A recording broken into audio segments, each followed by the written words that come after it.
पाकिस्तान में चल रहे आतंकी ठिकानों पर भारतीय सैन्य कार्रवाई, जिसमें पाकिस्तान स्थित आतंकवादी ठिकानों को निशाना बनाकर नष्ट किया गया। भारत ने 1971 के बाद अपने सबसे बड़े सीमा पार सैन्य ऑपरेशन के तहत पाकिस्तान के गुलाम, जम्मू कश्मीर और पाकिस्तान के अन्य विभिन्न आतंकी ठिकानों को निशाना बनाया।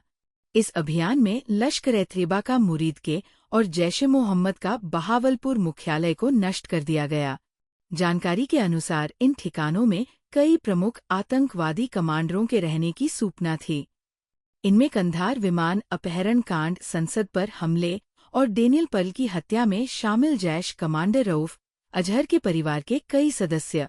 इसके अलावा भारतीय सेना ने मुंबई आतंकी हमले के मास्टरमाइंड अजमल कसाब को प्रशिक्षित करने वाले लश्कर के कैंप को भी उड़ा दिया था। इस ऑपरेशन का प्रमुख संदेश था, भारत अब केवल वर्तमान आतंकी हमलों का जवाब नहीं देगा, बल्कि पुराने हमलों का भी बदला एकजुट होकर लेगा। भारत के प्रधानमंत्री नरेंद्र मोदी ने पहलगाम हमले के बाद कहा था कि भारत उन आतंकियों और उनके सहयोगियों को धरती के आखिरी छोर तक खोजकर सजा देगा, और उन्होंने यह करके साबित कर दिया कि भारत किसी भी आतंकी कार्रवाई को न तो भूलता है, न ही उसे बिना प्रतिक्रिया के छोड़ता है।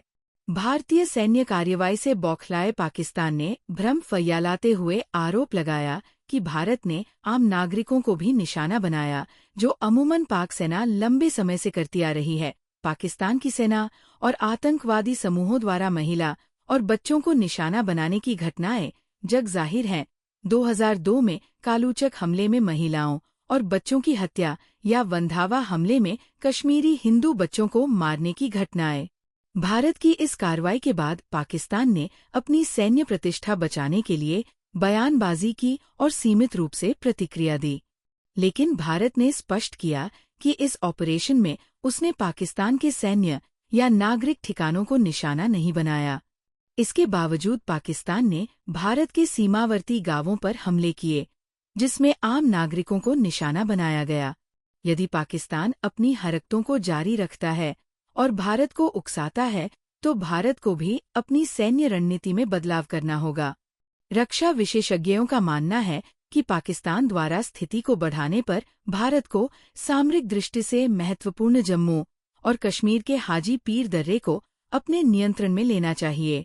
पाकिस्तान यदि फिर से आतंकवाद को बढ़ावा देता है, तो भारत को अंतर्राष्ट्रीय स्तर पर पाकिस्तान के आईएसआई के अफसरों को निशाना बनाने पर विचार करना चाहिए, जैसा कि अमेरिका ने ईरान के जनरल कासिम सुलेमानी को निशाना बनाया था।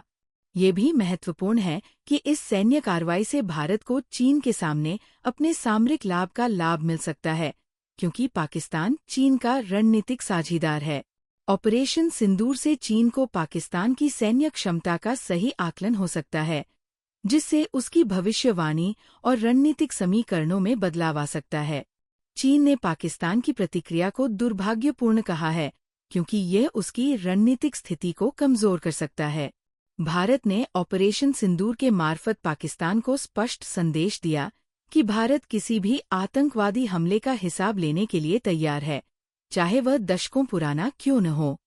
इसके अलावा भारत ने एक बार फिर साबित किया कि उसकी सेना आतंकवाद के खिलाफ लड़ाई में कोई समझौता नहीं करेगी और समय आने पर पूरी ताकत से प्रतिक्रिया देगी।